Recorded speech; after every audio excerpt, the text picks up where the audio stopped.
Our guest speaker, Gordon Oakley, and Gordon is a native Coalingan. He's a horned toad, right? Once a horned toad, always a horned toad. And I'm sure there's a lot of other toads in here. But in Coalinga being a toad is a good thing. So without further ado, here's Gordon. Thank you. Thank you.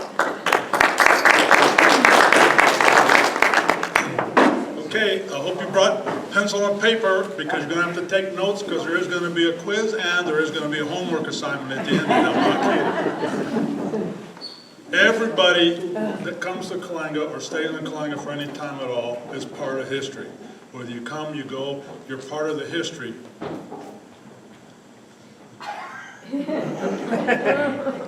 Okay, so you're all part of the history that goes on and you need to keep track of things. I was given a task to do some research and I couldn't find everything that I knew about to look for because it's not there. And other things have replaced it. So I did the best I could from living in Orange Cove, and I'm sorry to hear you guys have a gang problem in Coalinga. We'll leave it at that because otherwise somebody will be following me home. Okay, so my presentation here, I thought this old advertisement was fitting. When it rains, it pours. Have you been getting a lot of rain out here? I don't know. But I know Richard Griffin called me because he said on the news he saw that Orange Cove was flooded.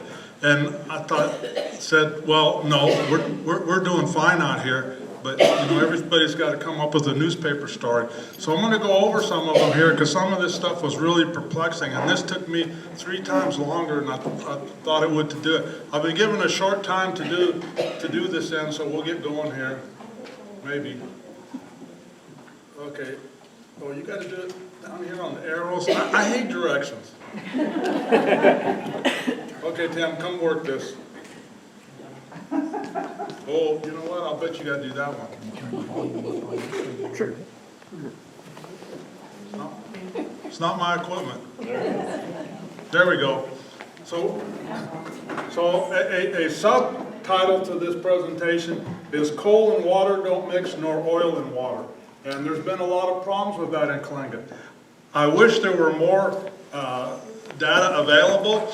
But the Coalinga record burnt down in 1909, so all the previous history and all the newspapers went with it. So everything prior to 1909 isn't available.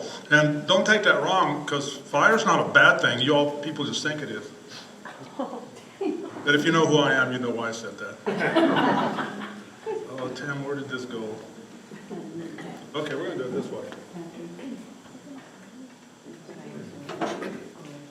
Okay, in 1862 and 63, some books say 1861 because nowadays you get to write history any way you want to. A flood came through here, a big flood, all through the state. It went everywhere. And during that flood, it went right down Los Gatos Creek and flooded out the Pozo Chene. And we've all heard about Pozo Chene. Well, I know that's not Coalinga, but one of the reasons it's not is Pozo Chene was what they call a cienega, and it was a place where everybody went to stay, and it's one of the reasons why the Cranehagens came here to raise their sheep, but that flood of 1862 and 1863 wiped that cienega out and just left it a barren, dry Los Gatos Creek, like you see, which is called a perennial creek. When it rains, it pours. When it doesn't rain, it's dry. That used to be a wetlands. The whole time had trees, everybody stayed there. That flood covered it all up, destroyed all that. And so, and that was after the Tachi Indians had already been relocated over to the mission. And it talks about in the Great Central Valley here that the state was half underwater, the entire state of California. The flood, the rains and the floods were so bad during that time.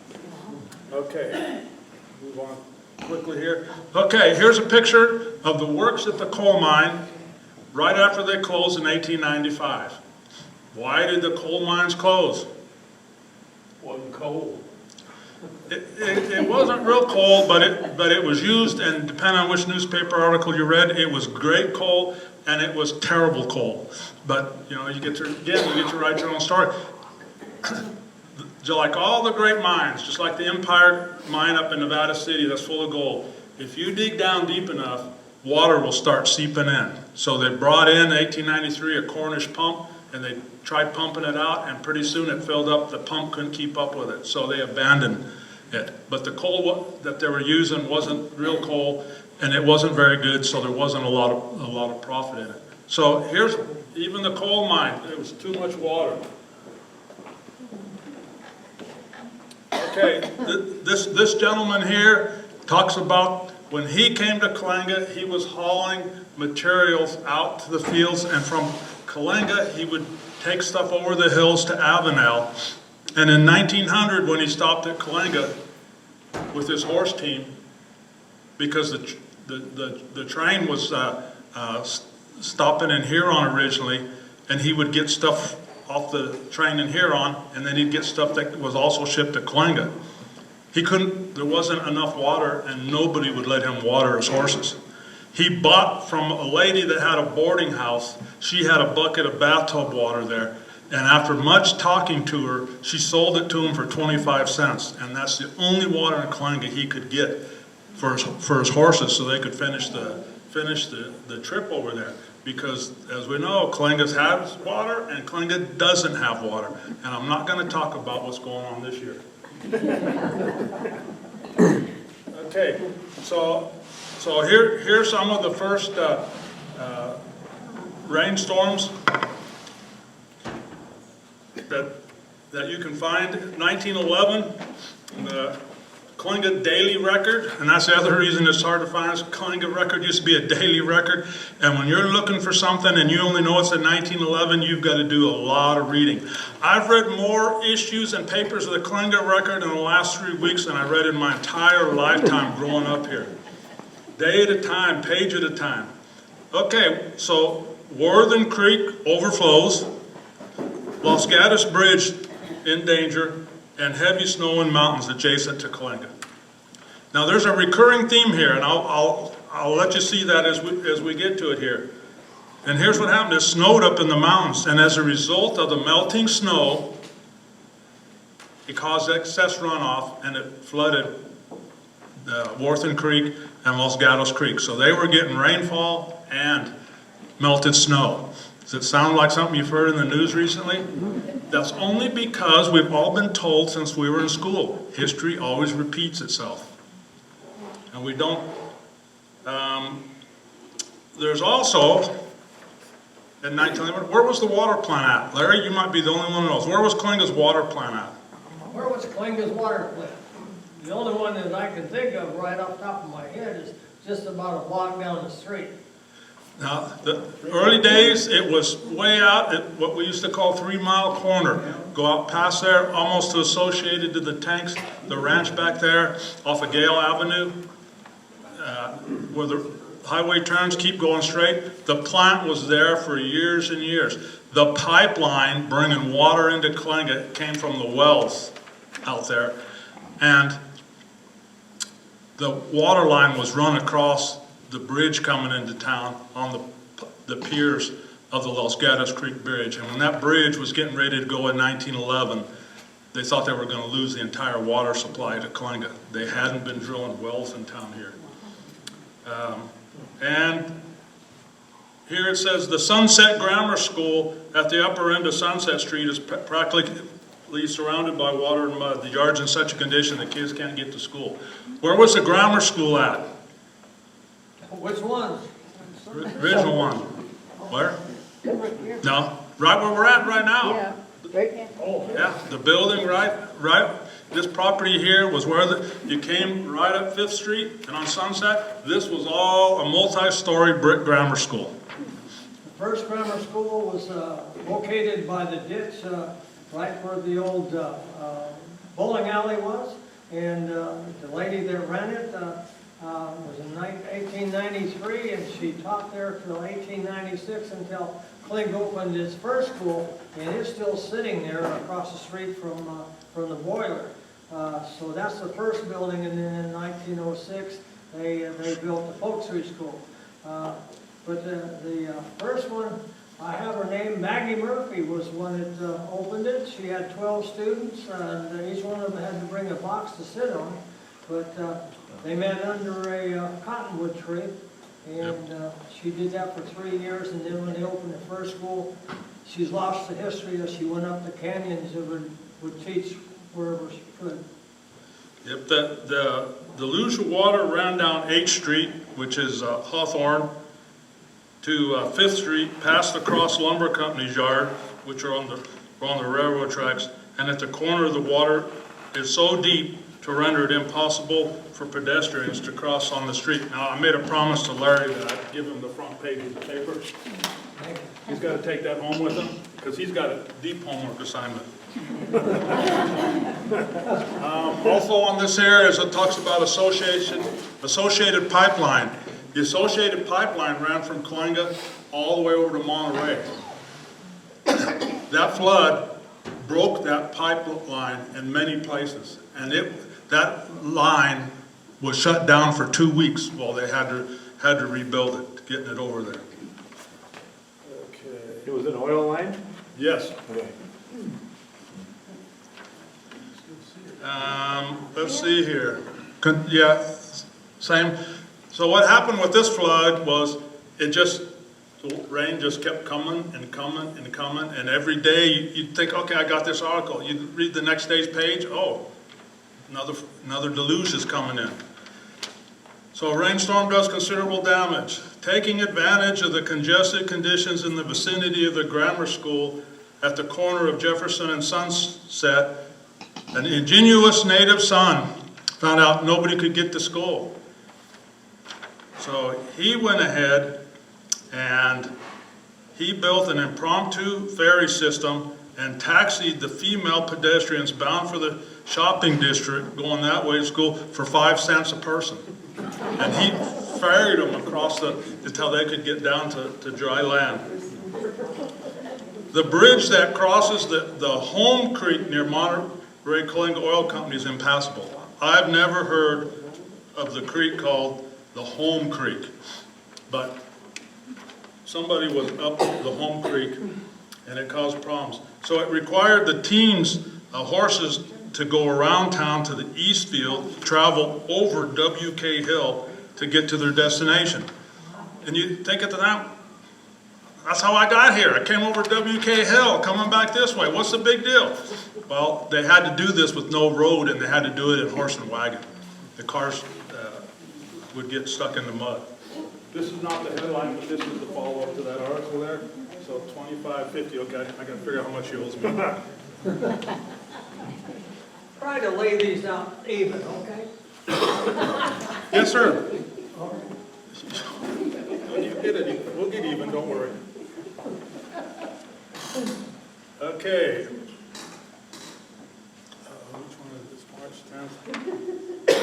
March 7th, so I missed one, okay. So what happened here as time went on, because we started in earlier March, here by March 7th, and they called this the greatest flood in history at the time, and it stayed that way. It washed out the railroad bridge here and at Huron, at the trestles. It washed out the bridges coming and going into town. You could not get to Coalinga, and you could not leave Coalinga. So for those of you who are Nancy's age, right, it was like Hotel California. Once you were checked in, you were stuck here. So this caused a problem. The near approach to the bridge is entirely washed away and will probably be better for the end of the city if the bridge is vanished, washed out entirely. The Polk Street Bridge is only one left for the supervisor to look at, and it was going south in a hurry. Okay.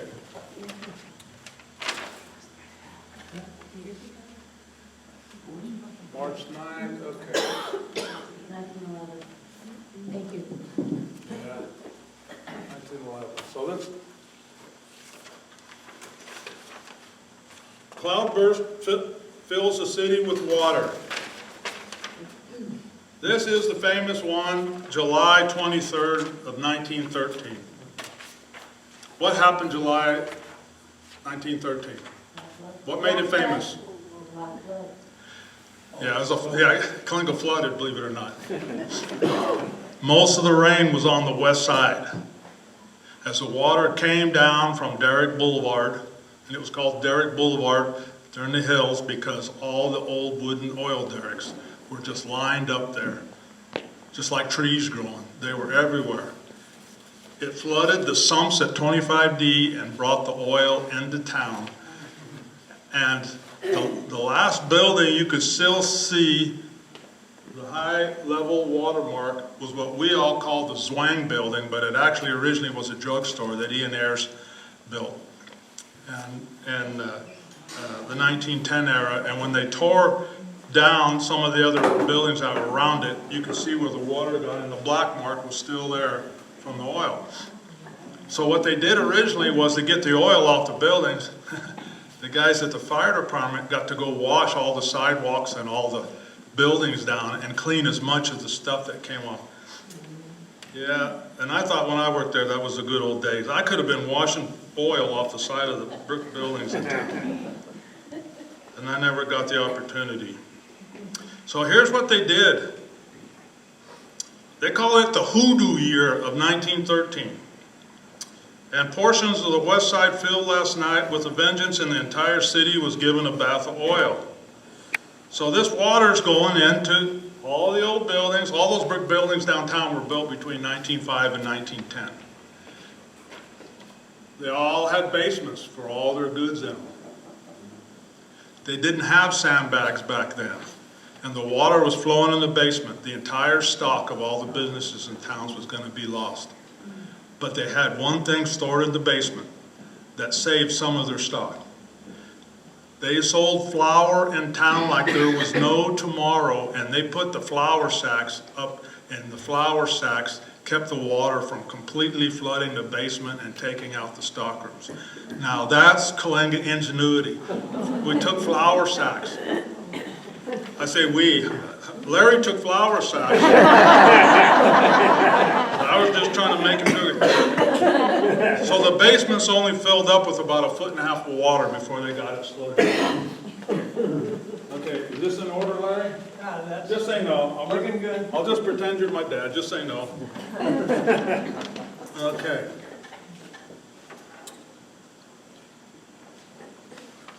So that continues on with the story of how the oil-laden rivers run through the streets. And I mean, it came into town from the west side, but it flowed right up 5th Street and went from one end here all the way to the other end. And it damaged homes, it damaged a lot of things. On March 9th, we're still dealing with the flood. The railroad conditions remain the same. No trains in, no trains out. When you have no trains coming in and no trains going out, you get no mail. The phone lines were gone, the telegraph lines were gone. The bridges were gone. So on March 9th, 1911, one of the other big headlines is, butter and egg famine causes no suffering. The local stores carry foodstuffs enough to feed the city for many weeks, but there is a slight shortage of ham. So you can have eggs, but you can't have ham and eggs.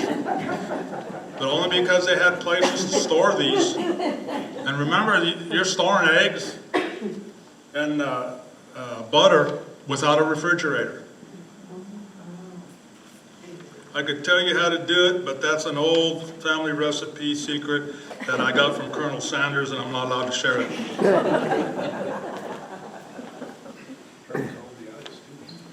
Okay, but here on these charts, let me find the next one here. Here you go. This is a list of the businesses and what their losses were. And this was on by July 22nd, 23rd. They had estimates on what kind of things they lost, and the totals for the businesses on the estimates added up to $17,485 and they weren't gracious enough to provide me with that number, so I had to sit there with the calculator and add all these in. And I found out you can't do this when you're tired, because you go, where was I at? But I got it on the 4th try. Okay, so it's going to be months, so they're saying it's going to be months before they get all this resolved. I'm going to just put them under here. You're going to have to come get them. And so while they're doing this,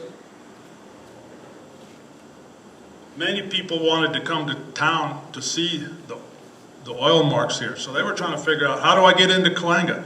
How do I get in? Well, they had real problems.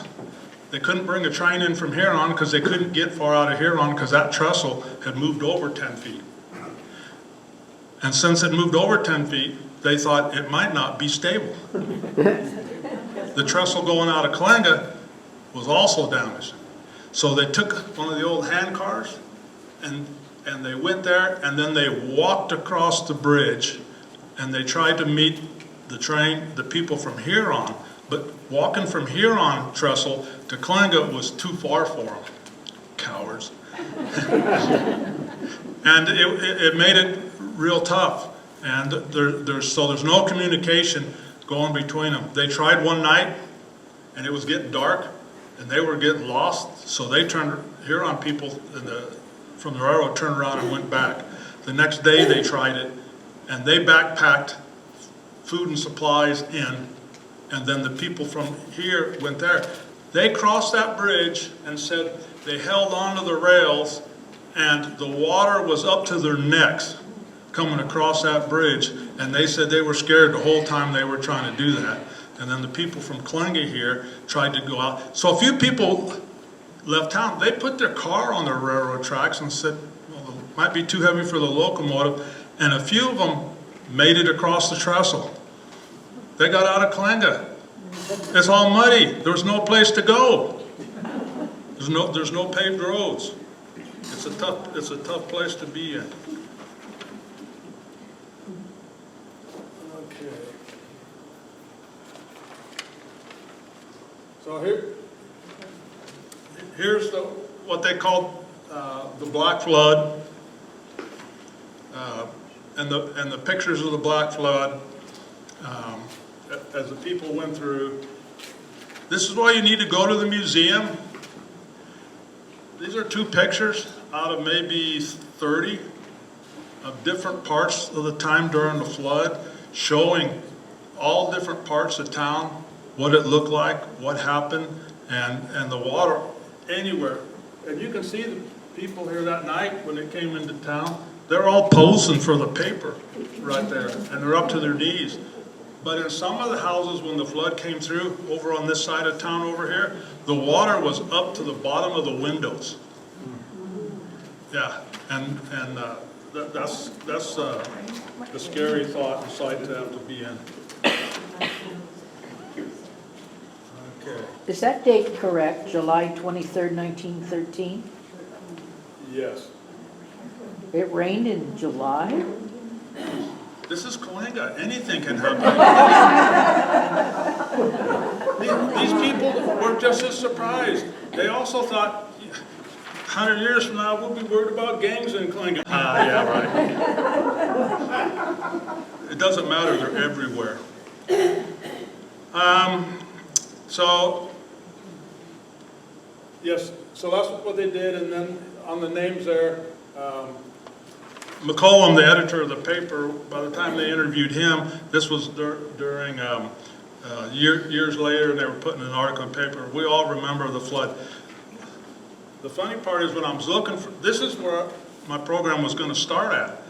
Well, every time I read about a flood, they kept referring back to the 1911 flood, and nothing's ever been, and they compared everything to 1911, so then I went through and found the 1911. The other thing is you go online and you read, and it talks about a flood on July 23rd. You go back and look, and it's like, there's no flood on July 23rd. And this one here, January 23rd. The rain started on the 17th. They're reporting on the 23rd because the paper switched to a weekly. So, but when you read it online, somebody says, oh, okay, this paper is January 23rd, 1914. Okay, there was a flood on January 23rd. No, it was on because this is a Friday edition, and they're reporting on the flood that happened last Saturday. But if you lived in town, you didn't have to read about it because you lived through it. And toward the evening, heavy wind came. This one is on 1914. Now, I was told that there was a second oil flood in 1914. Well, there were two floods in 1914. And the two floods were 2 weeks apart. So life was a little bit miserable at that time. Well, the heavy winds came up. Does the wind blow here often in Coalinga? It did when I left. But they had made a big cut down by Louisiana Street, so when the streets flooded, it would all run out into those fields over there. And so in 1914, they learned part of their lesson, and they got through with that. But this time here it says while there was about as much water on 5th Street as there was at the time of the big flood last July, luckily there was an absence of oil. So there wasn't a second oil flood, there was an absence of oil from the field that caused so much damage at that time. So there was not a second oil flood here. Reports from the Mountain District contain accounts of absolute destruction to all the roads, it being impossible in some places for great distances to find any trace of the former roadbed. The mountains they're talking about up Highway 198 before it was called that, but up Worthing Canyon and up Los Gatos Canyon. The Hackalitas Bridge was washed out. Oh yeah, I forgot. Yeah, this town is a great place to be laid out. Let's put it between Worthing and Hackalitas, and if Worthing and Los Gatos don't flood them out, then we'll just cut off their escape route at the Hackalitas. And the rest of the time when it's not raining, it'll just be a desert. How's that? At the bridge over the Los Gatos Creek on the limited road, Roadmaster Jackson had a force of men working. It was necessary to form a pontoon of several loads of baled hay wired together on which were placed hundreds of sacks of sand in order to save the bridge. We could have done that. Use baling wire. I didn't even know they had baling wire till the Model T came out. In the Priest Valley District, on the other side of the range, conditions were just as bad, the roads being wiped out, and reports from as far away as King City state that the section was entirely inundated. You couldn't come this way to get in from King City. You couldn't go out. You couldn't go out to Los Gatos. You see, there's a trend here. Does anything good come out of the Los Gatos Canyon? I'm just asking. I'm just asking. It's going to come up again. It's going to come up again. In fact, it gets worse before it gets better. Oh, and of course, here's the flooded but not drowned out. That's Lyle Furniture Company paper. And I always wondered, well, where is that at? And if you look on that picture on the right, they're all standing in front of the building. And what does it say on the front of that building? It's the Lyle Furniture Company. Oh, how convenient. Okay, well, where was the Lyle Furniture Company? I'll show you. You can see this map here. It was known as the Phelps Building. The Oddfellows Hall was in there.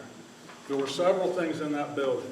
In high school, we got to see them tear that down. That was a 3-story building. So it was one of the few 3-story buildings that was here in town. So it was on the corner of, if you look on the lower right part, it was on the corner of B. No, not B. Fifth, yeah. It's down there in the bottom, very bottom left-hand corner. And so it had lodges in it for a long time. Not at this time, but the second floor was a skating rink. Other places had moved in there, but that's a place that got flooded. Okay, So here's what else happened in 1914, January. Here's how impactful it was. On January 18th, they only got 0.2 of an inch of rain, but January 19th, they got 2.5 inches. And according to NOAA, it's the 4th rainiest day in Coalinga history, spanning from 2011 to 2022. You all will have to write the next chapter for 2023. And it was ranked number 10 of the rainiest 2 days, with 2.7 inches total. They did it one day and they did 2 days. And so it was the 4th rainiest day, but the 2 days combined of rainfall was number 10 on the top 10 hit parade of rainstorms in Coalinga.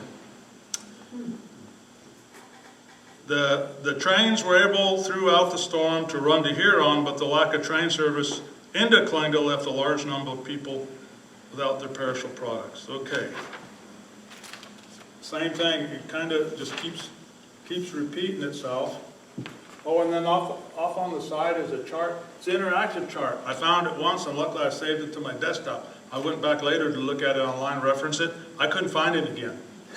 But anyway, you can go down through these dates, and so it made it easier. Okay, 1911, I could pull up 1911. This afternoon I pulled up 1919, and I just looked day by day. When was it raining? Okay, said the winter, so when's winter? January, February, March, or it's in November, December?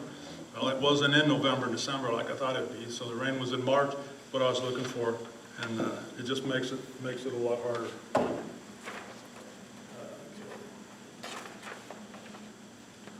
And there's the list there of the rainy days. Okay, this headline here says,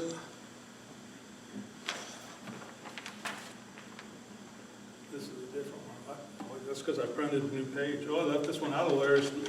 You're going to be short of headline. You're going to have to figure out which one it is. Okay, this one here is Friday, January 22nd, 1914. So flood does damage in Coalinga.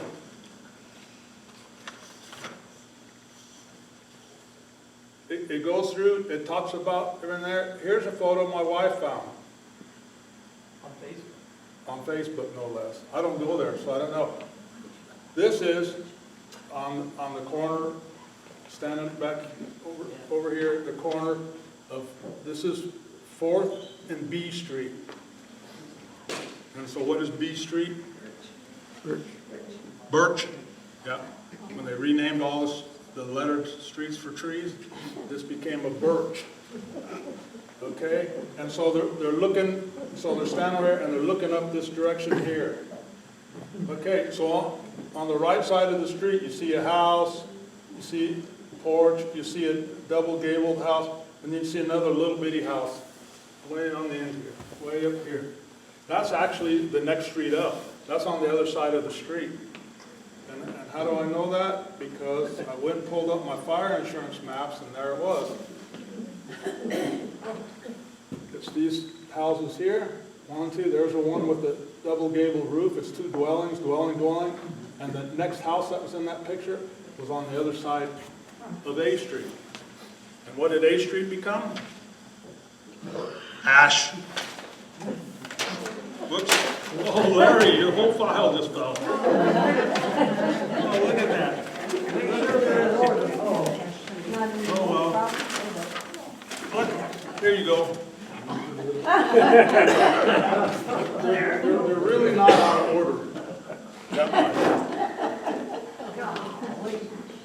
Okay. Excuse us, but where is Ash Street now? Ash Street. It's A. There's a, yeah, there isn't? No. Did they redo the town? There's no more Ash Street? There was just a little triangle there. Oh, is it where the fountain is? Where the fountain is, yeah. Oh. Okay, so the 1914 total rainfall was the 20th wettest year in Coalinga. And that's from 1911 to 19, so I was to 2022. And the January 25th, 26th, and 27th were the heaviest years. Oh, here we go. I'm gonna get workman's comp. You guys covered for workman's comp? So Coalinga, victim of another flood. You could just keep rewriting this. I only covered 20 floods. Only, because I gave up. So, yeah, this one's also 1914. And once again, this washed the bridges out coming into town. You couldn't get in, you couldn't get out. Here is a list on March 14th, 1919 of snowfall. And it was heavy snowfall up the canyons. But it also went to what they call the Westfield, which is where standard 25D was at, a little through the valley, and then on the east side, the hills back up over here. They were covered in snow. I'm sorry, what was it called, the West what?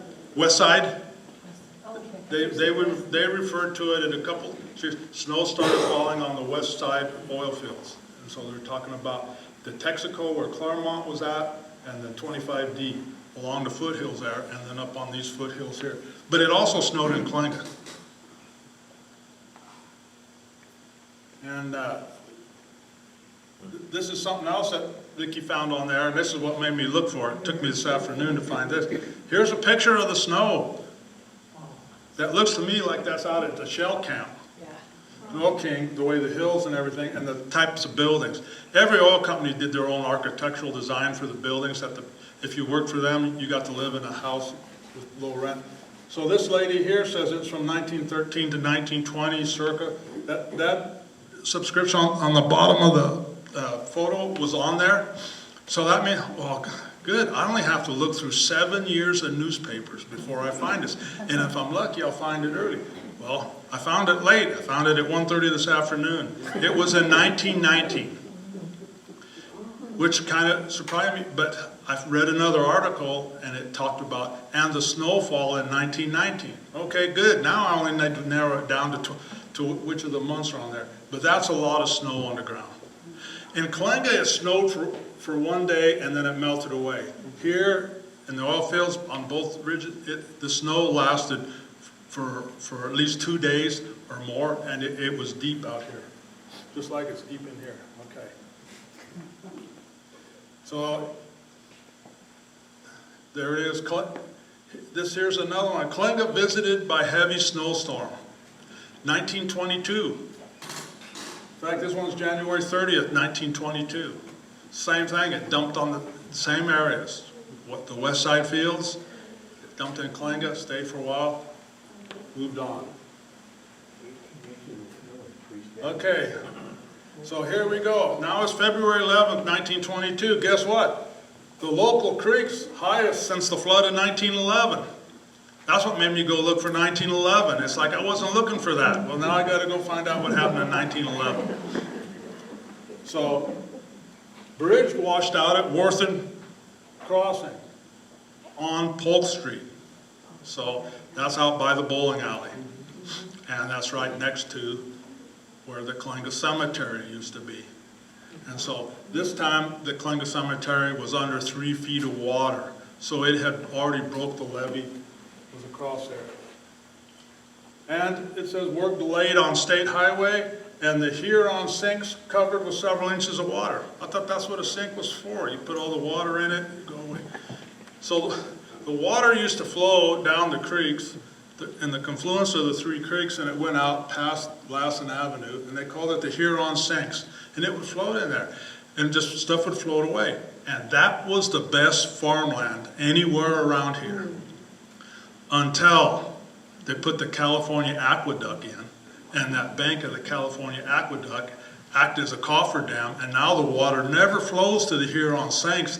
It just floods, leaves all the trees, stumps out on Lassen Avenue, 269, keeps the road closed for up to 3 months at a time till they can come in with skip loaders, and all that silt and sand and stuff that would wash out to the Huron Sinks and turn into good farmland doesn't happen anymore. Okay. So you think, wow, Coalinga got a lot of things going here. 1922, guess what? In 1924, Coalinga They go, it hadn't rained. Well, it snowed in 1922. But when you're farming, dry farming, and you have all these cattle to feed, and there was a drought for 2 whole years, cattle were starving. They heard about this man who lives in Southern California, him and his brother, the Hatfields. The Hatfield family, brothers came to Coalinga. According to the paper, the other times they came to Coalinga and set this up. And I looked at that picture and go, it don't look like Coalinga that much to me, because Coalinga's out in the flat, but it's about in the hills. So when you read the local paper, I found out that up the Parkfield grade is where this was at. And that picture has been in the LA Times, it's been all over California. It was originally credited with the tower they built in San Diego. The LA Times looked at it and said, no, we don't have a picture of the tower he built in San Diego. That was in Coalinga. It was in Parkfield on the Parkfield grade. Marshall and Roberts let him use his property to build that tower and set that up. And what he did is on that tower, he wanted to be up the canyon, and they wouldn't let anybody go up there because he mixed up chemicals and shot them up into the air. And just like the chicken recipe, he wasn't sharing. He wasn't telling anybody what his recipe was. So 2 farmers got together and they scoured this whole valley, and they got these guys to come to Coalinga and make it rain. No rain, you don't have to pay them. Well, when you read all the articles, this went on from March till April 15th. They got paid by the amount of rainfall. If they got 1 inch, they got $2,000. If they got 1.5 inches, if they got 2 inches, but their promise was to get 2.5 inches, they'd get a full $8,000 in 1924. So they've got continued hope for rain. So they keep going. Promoters a wet campaign, they're satisfied. So by this time, they're satisfied that early on that they had made, were going to make their run for it. But you see here, after Zwang and Sanderson thought they were overlooked, because Zwang and Sanderson, that's Jake Zwang, the original Zwang, that with all their cattle, they went around and got everybody to contribute money to this, and they were 2 of the largest investors. It rained in Lemoore, it rained all around, but it never rained on their property. And they were getting real close to doing without. So they came to a meeting and complained, we're the ones who brought this here, we got no rain. So Charles Hatfield felt sorry for him, says, come up Parkfield. He made them a double canister and put their brands from each of their cattle farms on that canister and shot it into the air, and man, did it rain. And by April 1st, April 2nd, they had already met their goal. But they said the contract goes till April 15th, let's see how much more rain they could get. Well, they had to hear from Corcoran, they had to hear from Lemoore, they had to hear from Hanford. They went all through the valley here getting farmers to pay into it, but they got their rain. Now, he did this in San Diego, and he flooded San Diego. And so when they went to court, the judge luckily ruled against him, because the city of San Diego was going to pay him $10,000. But the city of San Diego says, oh no, we got all this flood damage. We're not paying you anything. So he took him to court. So the judge says, it's like this. Either you did this and you caused the damage and you're responsible for all this flood damage, or it was an act of God and you don't get your $10,000, but you get to walk away today. So it was an act of God. And the judge ruled it that way on purpose. So by this time here, by April 15th, Hatfield wins the contract. He got the whole amount. So here's another storm. Next big storm comes through. They had to wait till December 23rd of 1940. They got rain in between there, but this is this is when they got a flood. The Worthing Creek is up and heavy running again. The season's totals up by heavy storm. Same thing we're hearing today. And here's the season's rainfalls from 37 to 51, and this was all taken at the Tidewater Associated Oil Company at Nevada 30 lease, and I'm not sure where Nevada 30 lease is. But I do know Nevada 30 lease is in California. It's out here somewhere. Okay, now we're in 1952. Rain, wind, washouts hit local area. Power failures were the big problem here. But same thing, the bridges were being flooded. December 23rd and 24th, 1955. Heavy rains during visit area during Christmas week, when you more expect it to happen, not in July. During Christmas week, they went through. January 23rd, 1958. Got town flooded. Not real good pictures, but hey, it's a Coalinga record. 1969. Now, a lot of us, we went through the flood in 1969. This is the only picture online you can find of it. In fact, that's not even online. Only Nancy and I know where that picture came from. That's out of our yearbook from high school. This is standing on the outside Coalinga, looking back, and that's the Rocking Chair Ranch barn that was there. It was there for years and years. Sorry. Okay, you want me to stop here? We have some kids that are. We have to clear the table. Okay, thank you all, I'm done.